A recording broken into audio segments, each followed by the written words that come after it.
Well, Stefan, I think we are recording. Thank you very much for coming on this podcast, and also thank you for doing it in English, because if we were doing it in German, I think I might struggle quite a bit.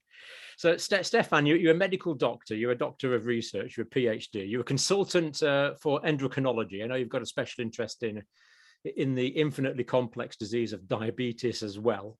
You're a consultant in internal medicine, and you're a general practitioner. Yeah. And I believe you're currently an associate professor in the Department of Medicine of Endocrinology and Diabetology in Graz in Austria. Yes.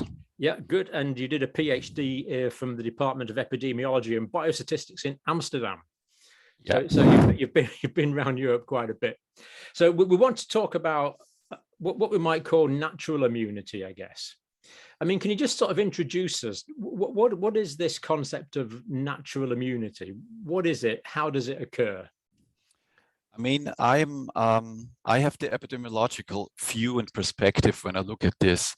And the way I look at this is very simple. I just want to look at patients who had SARS-CoV-2 infections. And then I want to know, are they protected afterwards? And how long are they protected? I mean, we can discuss for hours about immunology.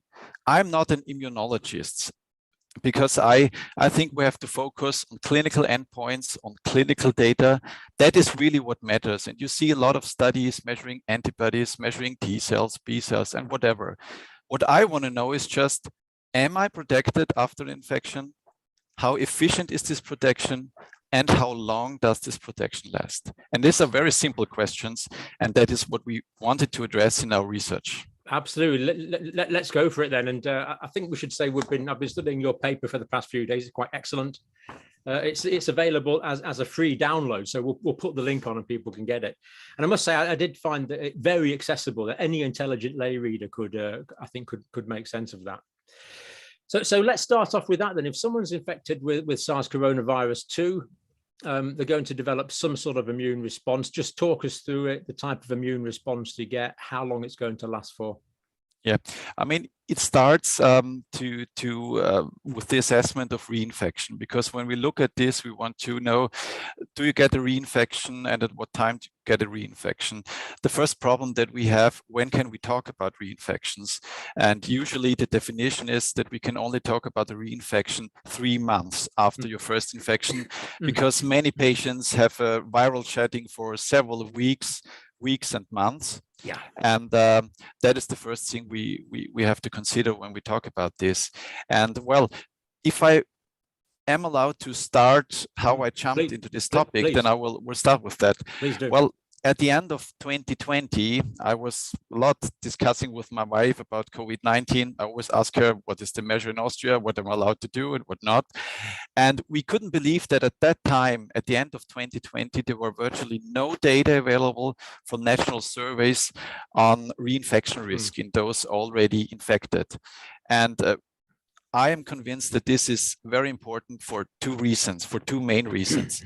And the first one is being, of course, the more people are infected, and if they are protected, we can better predict the further course of this COVID-19 pandemic. And that's very important, in particular in these days. And the second reason was to go into this research direction is when we started with vaccine campaigns, when we started with vaccination, we had a shortage of vaccines at the beginning of these campaigns, and it was extremely important to prioritize the vaccines, to have the most efficient use of vaccines.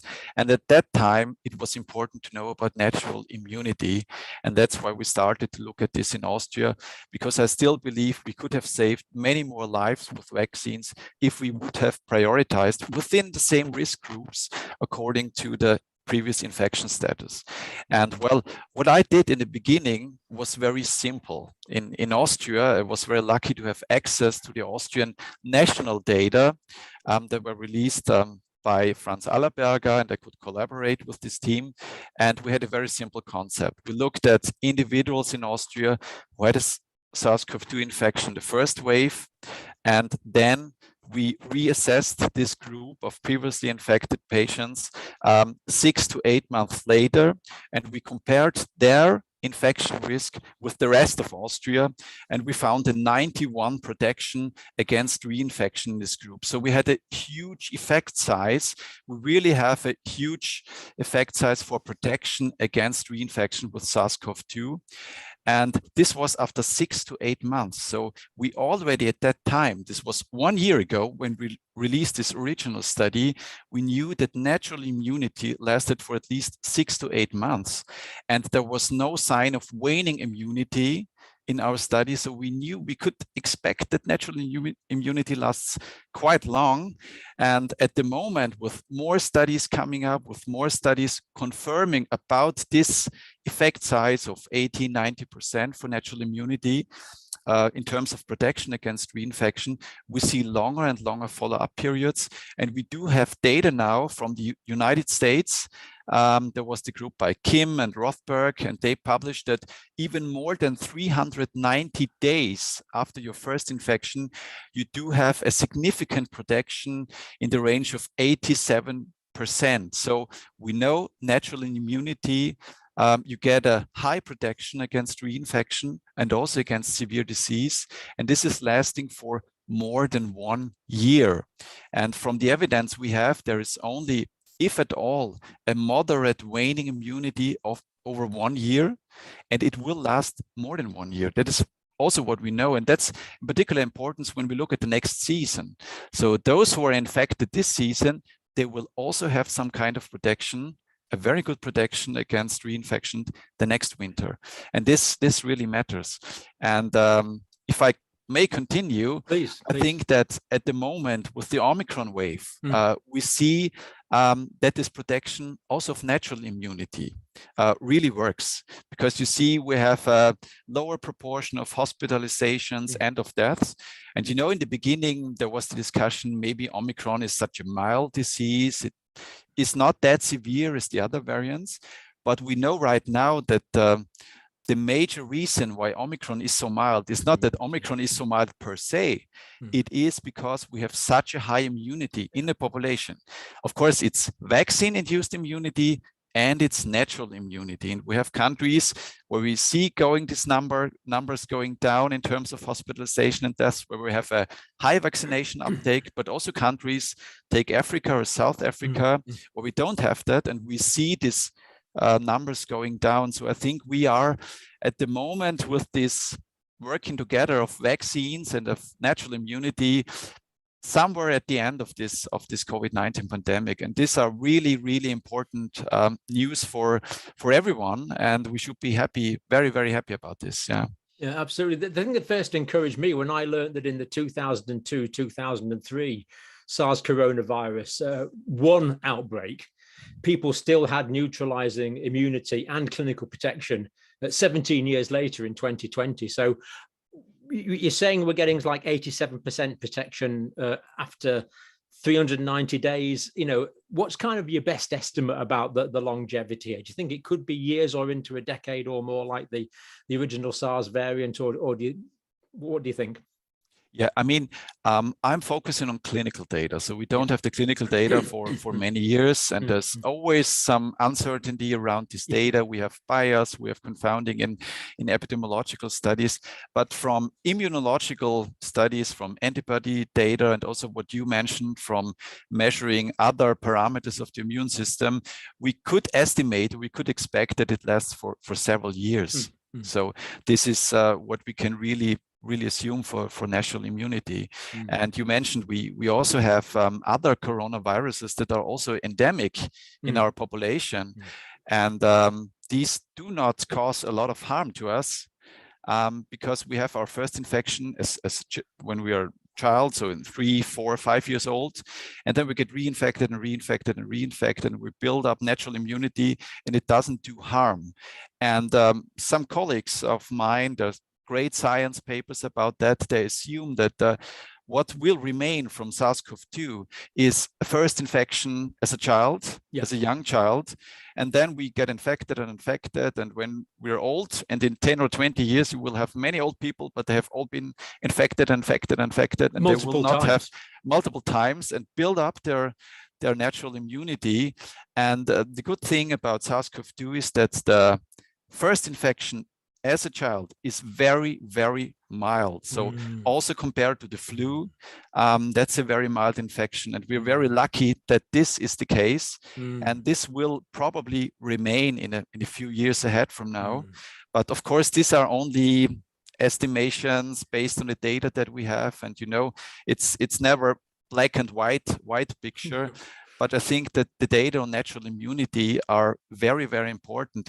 In particular, because we know at the beginning of 2022, we can estimate that probably more than half of the world's population has already been infected with SARS-CoV-2. Because what we know when we're watching this data on Worldometer and all these reports on national infection data, we know that we do not capture most of the infections. And we know if we have a very perfect test strategy, we may detect every second infection, but for the low-income countries, there are surveys or there are meta-analysis estimating that you detect one infection for 62 occurring in such countries. So more than half of the world's population seems to be infected right now. They have a good protection, a very efficient protection, and this is long-lasting. So these are extremely good news. And therefore, I think we are these days coming to an end of this COVID-19 pandemic. And the question is, of course, how to digest all this and how to change the measures against COVID-19 and how to balance the costs, efforts, and time that we put into the fight against COVID-19. I think vaccines were very, very important and were very, very effective. And this was really great that we have them available. I'm also vaccinated 3 times, so I'm a big fan of that. But natural immunity has to be considered, and that's very important. And that's why I'm very happy to have this interview with you. Yeah. So the practical implications of this are that the way I see this, it's almost like generating active immunity on top of the immunity we already have from the vaccines. So like you, thankfully, I've had 3 doses of vaccine. When I'm infected with Omicron, I haven't knowingly been infected with it yet, but when I am, I'll be protected, yet still, even though I'm protected from the vaccine, am I right in saying that the Omicron will give me a big immune boost as well?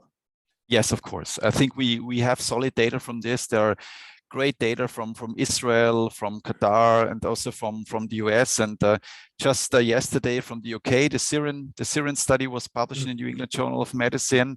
And they all show that this term hybrid immunity, so persons who received the vaccine and who had an infection either before or after the vaccine, that seems to be the best form of protection against SARS-CoV-2 and against COVID-19. And I just quote a paper from yesterday in the New England, and there they write, well, our finding of greater protection associated with infection-acquired immunity than vaccine-acquired immunity. So it should be not a battle between vaccine-induced immunity and the natural immunity, although the data that we have from observational studies seem to suggest that when you compare 2 doses of an mRNA vaccine with natural immunity, it seems to be equal, even if not better, for natural immunity. And this is very great news for the world, I think. That's right. There was data from New York and California on that from the CDC, that people who'd had natural infection without vaccination actually had better protection than people who had 2 doses of vaccine. Because the other factor there is that we know that the protection from the vaccine wanes, it goes down. So do you think that the natural immunity is going to last us for much longer than the vaccine-induced immunity?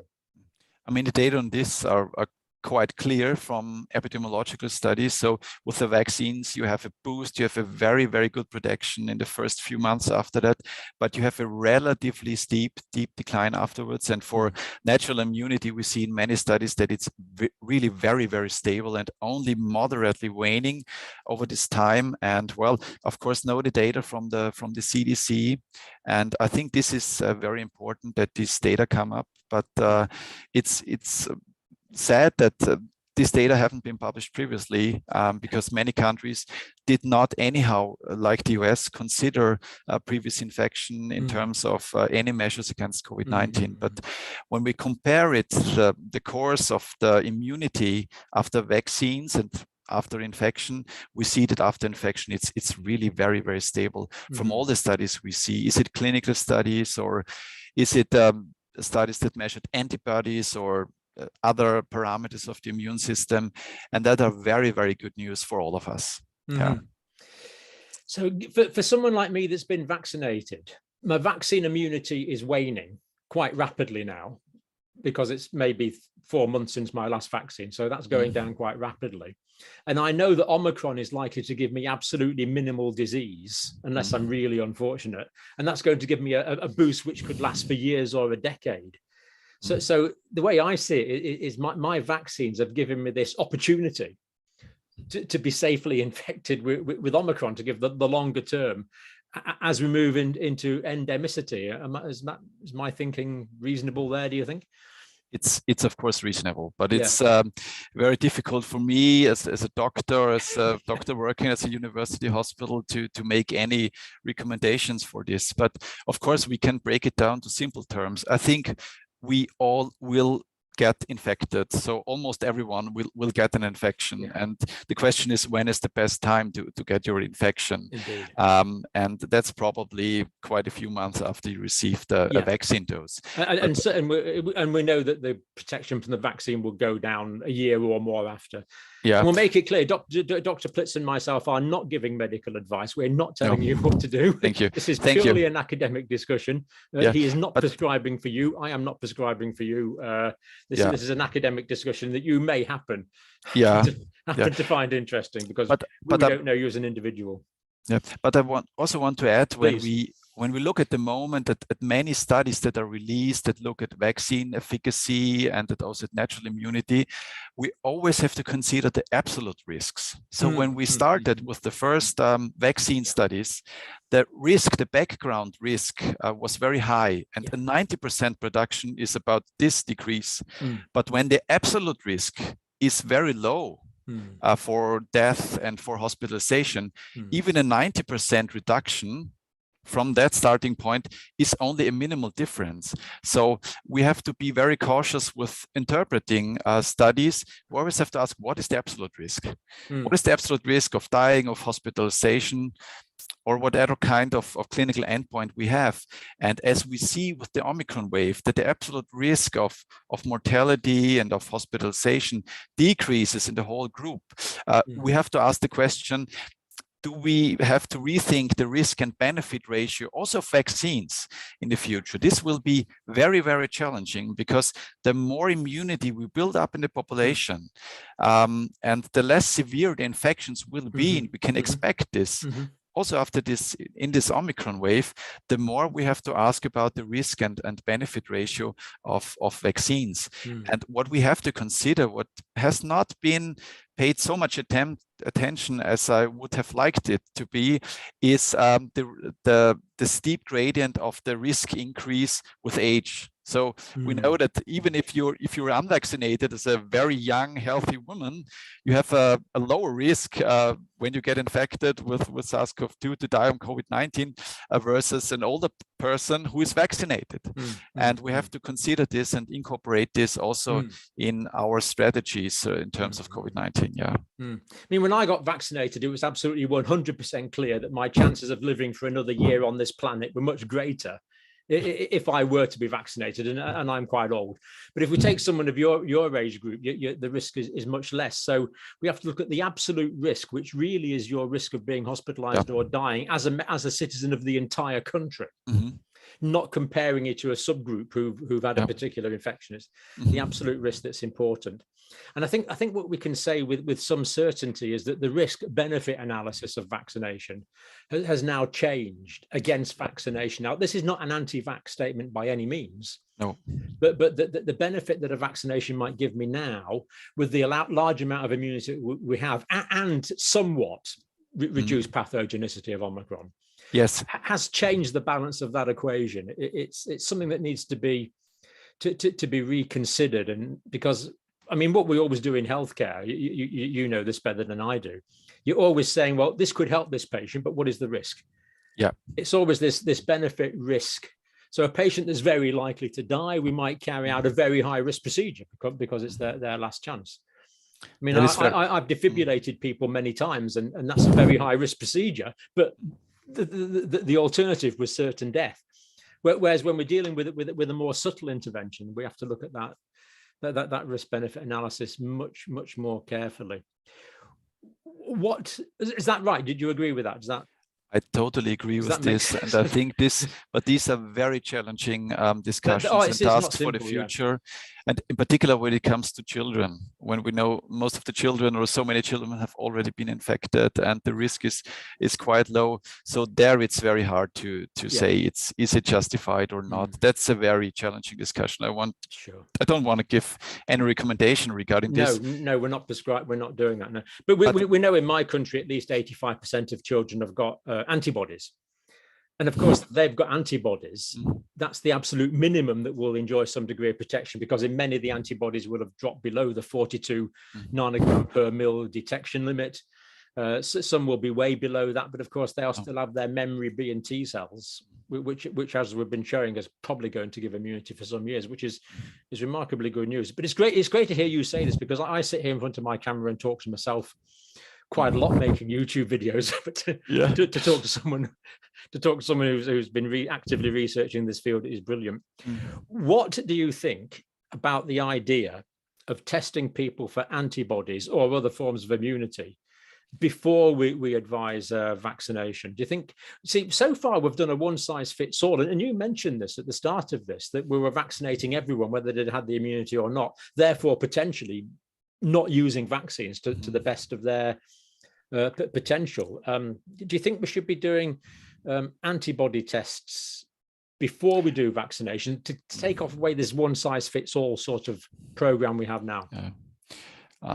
There have been many discussions about this. I think we still do not have the evidence that this really brings us benefits. It may seem logical on the first side, but we bring a lot of complexity into this topic, into our whole strategy.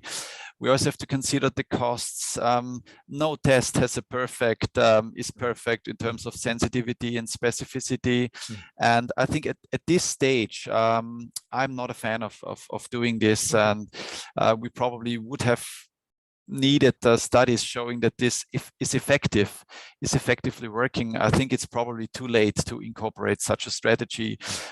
It might have been of use in the beginning, but right now I think you mentioned it, so many people already do have immunity, and but of course it's worth considering. But from my point of view, that's my personal opinion, I think it brings too much complexity, costs and so on into this, and you have to have the best tests. So laboratory tests, I mean, they can be false positive, false negative, and so on. And you have costs. And I think costs is something we really have to reconsider these days, because we have put so much costs and efforts into the fight against COVID-19, and we have to think, is this really cost effective, what we're doing at the moment? Because I mean, we spend so much money into all of this, and is this money better used for other topics like smoking, hypertension, or global hunger and so on? We have to bring everything into perspective, in the context, and see where our efforts and our money best spent to produce the best results. And that is a question we have to ask in 2022, I think. Yeah, you're right. We're certainly not going to run out of diseases to research in my lifetime, and I don't think you're going to run out of pathology in your career either. As we move to endemicity, and patients are going to be potentially reinfected with this every season potentially, do you think there's going to be an ongoing risk to people with diabetes, obesity, hypertension, chronic lung disease, heart disease, all these comorbidities? Is it going to be an ongoing threat to them, or is their immunity going to sort of reduce the risk, do you think? The risk is definitely reduced. I mean, this is what we see in terms of relative risk. We have such a huge risk reduction. it's never black and white, as I told you in the beginning. So some sort of risk may remain, but it should not have that impact that it had in the beginning, because we already saw this mitigation of this pandemic. So, and the future waves, there may be huge numbers of infections, but they will not cause the harm that we have seen in the beginning of this pandemic. The problem is when we come to the end of the pandemic, according to my knowledge, we don't have a crystal clear definition what is the end of this COVID-19 pandemic. I didn't find it, and we don't have a number and say now we're coming to an end. But I think we have to rethink the balance between efforts, costs, time, attention we spend on this compared to other very important topics. And according to my opinion, we are at the end these days of this COVID-19 pandemic. This does not mean that there is no harm with SARS-CoV-2 in future years and decades. There may be people that are harmed by this virus, but it should not have that much attention, and we should not spend so many money, efforts into this topic. I mean, what are we going to do? Carry on doing mass testing for the entire population for the next 100 years? This is going to remain endemic for there's going to have to be a time when it's cut off. So the way I see this, there was a time when the only immunity on the planet to SARS-CoV-2 was natural immunity. Then there was a time when we had vaccine immunity, and now that's leading into a time of hybrid immunity. And unless we're going to keep vaccinating people forever and ever, which again is just not really practicable or desirable, we could go on to a period of endemicity where all of the immunity is natural. In fact, we have to get to that stage, don't we? At some point in 5 or 10 years time into the future, people are going to have very high levels of immunity to SARS coronavirus 2, but that will all be naturally induced. Unless we carry on vaccinating, that's all going to be naturally induced. And I'm just so pleased to hear your optimism that you think that's going to lead to end, because that's been the way my thinking's developing. But it's really good to hear. Now, in terms of future variants, I mean, am I right in thinking that people that had developed immunity to Delta, that they got lots of breakthrough infections with Omicron? So Delta didn't provide good protection against Omicron. But my understanding is that Omicron does provide some protection against, pretty good protection against Delta. Is that what you understand? To break it down, what we have in the epidemiological data, we see no huge differences between all those variants that we had. So we had the Alpha, the Beta, the Delta, the Omicron, and we always have to think about when we have natural immunity, we're exposed to the whole virus. So to all parts of the virus we are exposed. Versus with the vaccines, we have only a part of the virus that we're exposed to, that our immune system reacts to. With the virus infection, with SARS-CoV-2, we have all parts of the virus. And even if it changes, there are some other parts where our immune system is primed and is protecting us. So there are no huge differences. Also with Omicron, because just a few days ago, a group from Qatar, they looked at the natural protection against Omicron. And what they've seen is, well, you're more likely to get a reinfection, but your protection against death and hospitalization, in particular against severe disease, is about the same. So you're more likely to get the infection probably with some future variants, like with Omicron, after your first infection with another variant, but you're very well protected against severe disease. And that is what we've seen with the Omicron variant, at least in Qatar. So that are also very, very good news for all of us. Yeah. So my understanding is there's at least 24 epitopes in the virus.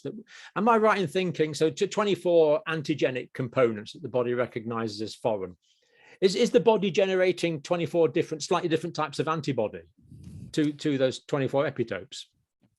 I mean, I'm not an immunologist, and I have to be honest. I want to stick with what I know. That's fine. My core expertise, and of course, I know that the immune response to the virus, and there have been wonderful discussions and papers from this, also from a guy from Austria, Florian Kramer. He's an expert in that. But of course, the immune system is exposed to every part of the virus, and so you have a very diverse immune reaction and many different antibodies. And of course, if you have problems with the spike protein and it can enter your body, it can cause infection. There are other parts of the immune system that work, but we should not only think about and discuss about antibodies, because also for natural immunity, there is a study from the UK showing that when you had a primary infection with SARS-CoV-2, and even if you had no antibodies measured, you even had a high protection against reinfection. So it's not only about the antibodies, definitely not. And we had so many discussions, so many news reports on antibody studies and people asking for the antibodies, but there's much more than that. It's only an incomplete picture of immune response, you can say. But I'm not an immunologist, and I do not want to pretend to be one. There are so many smart people there. I looked at the epidemiology, and that's why I have that's great. But I mean, it's fascinating to hear you say that. People with essentially non-detectable antibodies, still had very high levels of protection, and we assume that's all these B and T cells, and probably a dozen other mechanisms that humanity hasn't discovered yet. The immune system is an amazing thing. So, but the message I'm getting there is you are epidemiologically optimistic that Omicron infection is going to basically give us fairly good levels of protection against any likely future SARS coronavirus 2 variant. Yes, I think we can be pretty sure. It's never 100%. Sure. And we do not know about the future. It can always happen that a new variant and so on is coming up. But from the past, we had these different variants. So we had many different variants already. And always in the beginning, there were some reports, well, we have no protection after natural immunity. There's no protection with the vaccines. It's more severe. And we have a bigger problem than before. It was always the same, or with each of the waves we had. And always it turned out afterwards that the protection was about the same, was about similar. I mean, there are differences, we have to admit that, but it was not a completely different story. So I would ask, why should it be different, completely different in the future? We already had these different waves with different variants, and the immune system, natural immunity, always worked. So why should it be different in the future? That makes perfect sense. Is there any tips you could give me to increase my personal immunity? I mean, of course, healthy. Please do. I need all the help. I mean, a healthy lifestyle. I mean, you have to be in good condition, in good healthy condition, doing sports, keeping your body weight in a reasonable range, and looking at nutrition. And I've been working a lot with vitamin D and so on. So we could talk hours about this. But I'd like just a little bit on vitamin D, if that's okay. I mean, my understanding is that if you have a vitamin D deficiency, that's certainly going to lead to an immunodeficiency. Is that basically correct? I mean, I want to again come to the RCT data that we have. Please. I mean, first we have the background for vitamin D, that it has an effect on all the immune cells that do have a receptor for vitamin D. So if this is of no sense, then nature would have made a big mistake, because we have the system of vitamin D in the immune cells.